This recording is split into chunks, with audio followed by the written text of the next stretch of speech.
Public discourse around Israel has become so distorted that many people repeat the word genocide without context, without proportion, and without any awareness of the global landscape in which Israel exists. The accusation has become a reflex, a moral shortcut that allows people to condemn Israel while refusing to examine the forces that shape the region and the world. But if we are going to talk about threats, extremism, and demographic realities, then we need to talk honestly. A numbers problem no one wants to acknowledge. There are roughly 2 billion Muslims worldwide. Even if only a fraction hold extremist views, the scale is enormous. Some analysts estimate that around 25% of the global Muslim population supports extremist ideologies. Even if one rejects that figure and cuts it down to 10%, the numbers remain staggering. 25%, approximately 500 million people. 10%, approximately 200 million people. Now compare that to the global Jewish population, 16 million total.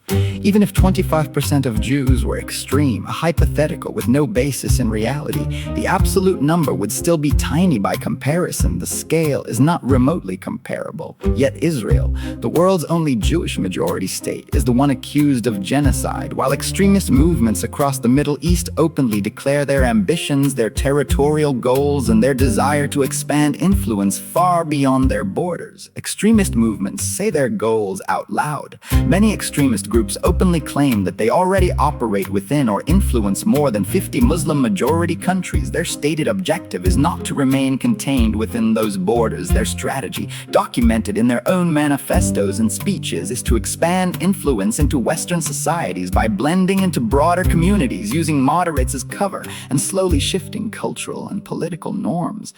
This is not a conspiracy theory. It is a pattern that has repeated throughout history. Extremist movements rarely announce themselves at the beginning. They grow by embedding within larger populations, exploiting freedoms, and gradually reshaping the societies they enter.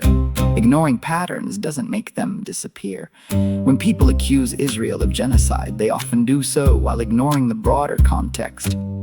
The rise of extremist ideologies across the Middle East, the documented ambitions of groups that openly call for expansion, the demographic imbalance between a tiny Jewish population and massive extremist movements, the historical pattern of extremist takeover strategies. To pretend these dynamics don't exist is not moral clarity, it is moral blindness. The accusation of genocide has become a political weapon. The word is used not as a factual description, but as a tool to delegitimize Israel's right to defend itself. It is a way to invert reality, to portray the smaller, threatened population as the aggressor, and to erase the role of extremist groups who openly seek domination, not coexistence. It also conveniently shifts attention away from the uncomfortable truth that extremist ideologies are not fringe in some regions. They are widespread, organized, and strategically ambitious. History has shown us this pattern before. Extremist movements do not begin with armies. They begin with narratives, infiltration, demographic leverage, and the slow erosion of societal resistance. By the time the threat becomes undeniable, it is often too late. Dismissing these patterns as paranoia is not wisdom, it is negligence. If we're going to talk about threats, let's talk honestly.